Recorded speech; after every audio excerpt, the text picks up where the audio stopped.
What's up, guys? Welcome to Jaden's New Life. I'm Jaden and I'm an addict. So today I thought I would get out of the confines of my house and come down for my nice evening walk on the beach. You can't probably see because of the sun blinding you and the sunset, but it's a beautiful place here in Taranaki. But yeah, so today I thought I'd discuss at the start of my recovery, when I got told to change absolutely everything in my life. I listened to the suggested things and did exactly that. And one of the major things I did was change my career. Now, it was very, very hard to go back to earning minimum wage again and starting something new. But at the end of the day, it's something I just had to do. So it was actually a really big learning curve. I went and started to do foundations for new homes and met up with this guy, and everything actually went really, really well, and I enjoyed it. But after 3 years of doing that, I was progressing quite well, and I ended up becoming a manager of a separate branch. And the stress and the work, the time I had to work was started getting quite out of hand.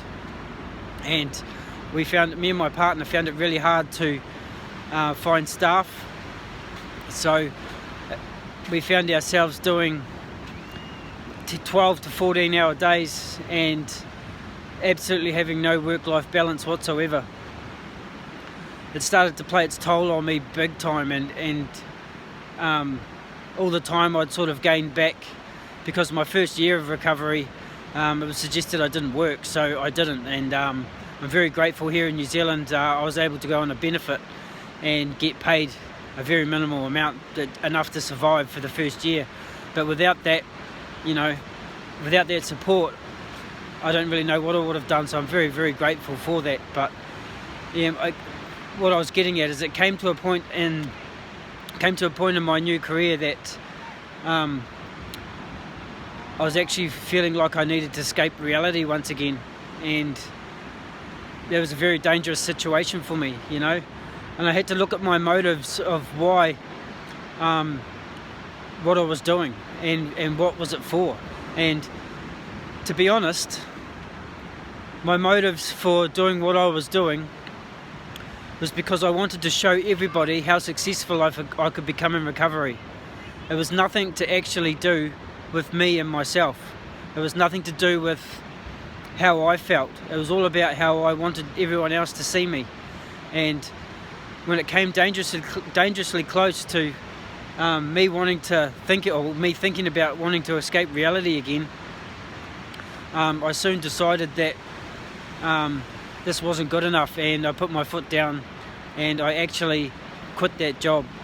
It was amazing money, the perks were amazing, but at the end of the day my life wasn't amazing, and this is what it's all about. So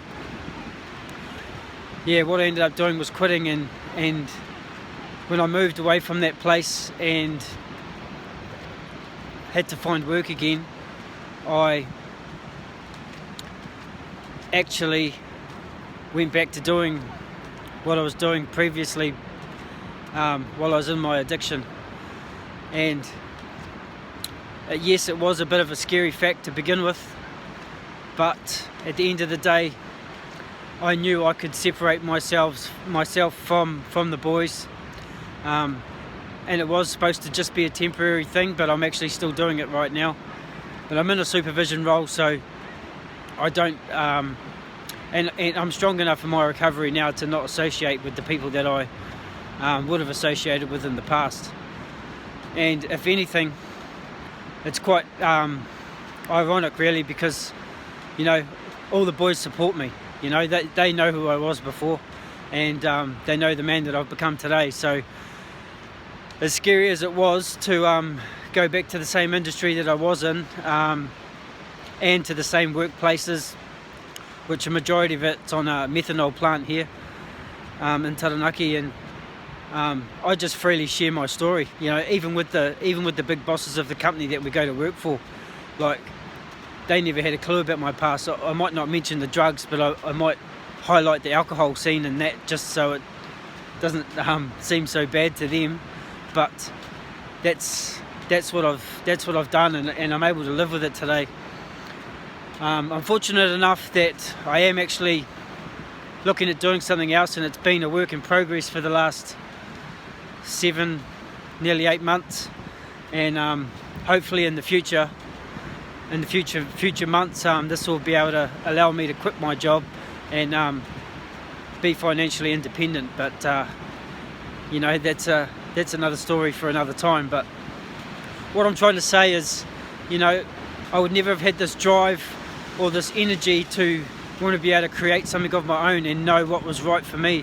And when I'm sick of something, or if I'm working myself too hard, to be able to actually put my foot down and make a decision and say, no, that's not good enough, and I'm going to do something to change it.